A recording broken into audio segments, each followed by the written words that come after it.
Hey you guys, what's up? Welcome back to Jen on the Rocks. And this week I wanted to do a follow-up with my blog from Wednesday about creativity, and it's entitled Creativity 101. Check it out on my website www.vsgriffin.com. So this week, in speaking about creativity, I'm actually showcasing my daughter's creativity. What I kind of went through on my blog is basically I addressed my own personal creativity and the steps that I took personally in referencing to writing my book. So writing my book didn't require much creativity since a lot of the situations that took place were based on actual events. But it did require creativity in regards to character names and changing locations and certain other things while still staying as true to the actual events and still giving them the respect that they deserve and the people, their roles in these events or whatever.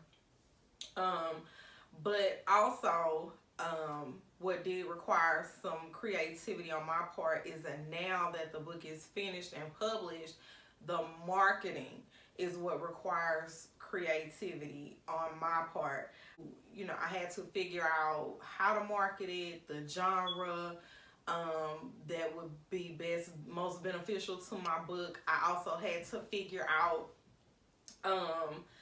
even now, like what events, what target audience would be best suited for my book. I mean, of course, any writer wants everyone to read their book. However, most of us that actually take it seriously know that we do have a target audience. Even when you're selling something, you'll always have a target audience.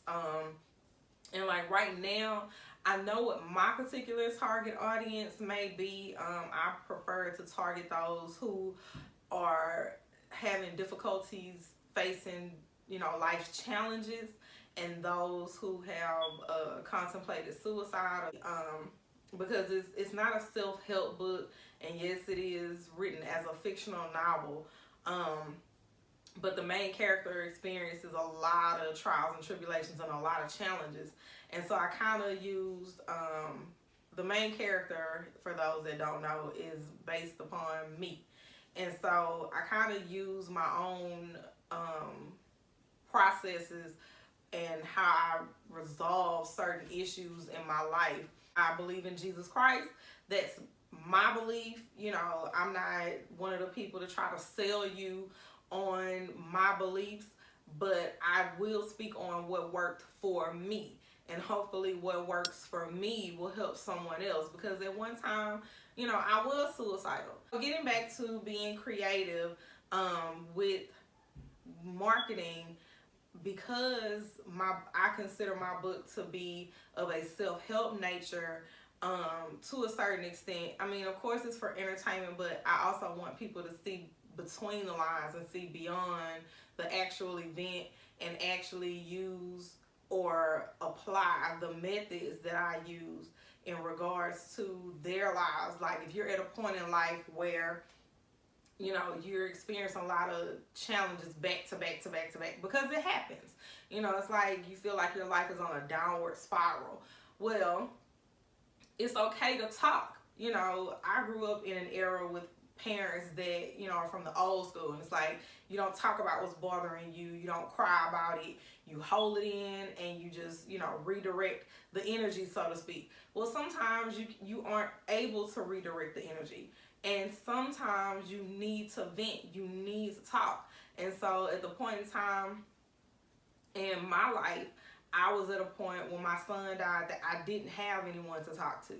And so now, what I'm learning now is to find creative ways of venting about what's bothering me, whether it's writing in a journal or whether it's, redirecting the energy into a positive, whether it's, taking my life and turning it into a book, whatever the case may be.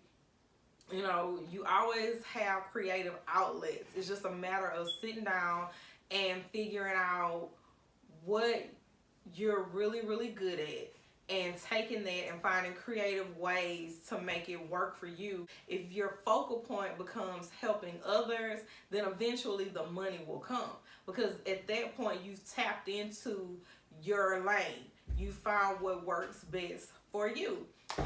So I always make it a point to continue to find whatever works best for you, and then focus on how you can get that out to the masses for it to help others. Also, in dealing with becoming creative in regards to marketing my book, I also had to figure out how someone else will view the book.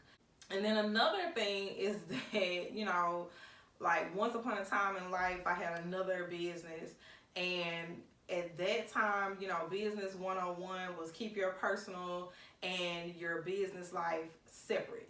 Personal and professional could not mix.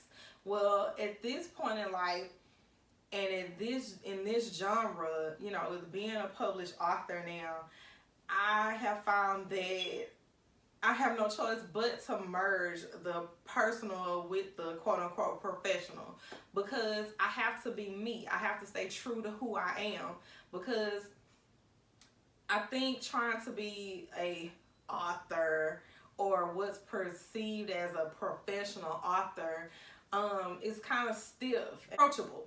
And so you never want to be unapproachable. Like, I'm that person. It's my goal to always have time to communicate with not fans but supporters, because I don't ever want to get to a point where I feel like I have fans. Like, I want everyone to be a supporter, and I'm going to always classify those of you that support me as that. Even if, I get on New York Times bestseller, even if, not if, when I become a New York Times bestseller, or when, I am on the Ellen show, or whatever the case may be, I never want to get to a point where I'm so big and, I have fans. No, I have people that support, because you always want to remain humble, like regardless of what you're doing, because at any given point, any given time, it can disappear in like seconds.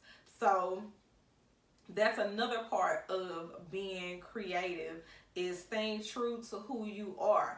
Like, don't allow society to dictate, what you do, how you do it. If it works best for you, do that. Do what works best for you. Like, me personally, I was torn between, should I have two different social media outlets, one for my personal life, one for my business life, whatever the case may be. And so now I'm to the point where I want to consolidate everything and just have the one outlet, because who I am as an author is also who I am as Virginia every day, and so it's not two separate entities. My brand is me. It's not a name. It's not, the book. The book is a part of my brand. My name, my author name, my pen name is a part of my brand. Me, my personality, who I am, that's my brand. And so as long as I'm presenting myself as authentic as possible, be as authentic, be as much of you as you're willing to share, but always be true to who you are. As long as you can look yourself in the mirror and you're satisfied with what you see, and as long as you can sleep good at night, it doesn't matter what somebody else has to say. So until next time, subscribe. See you guys later.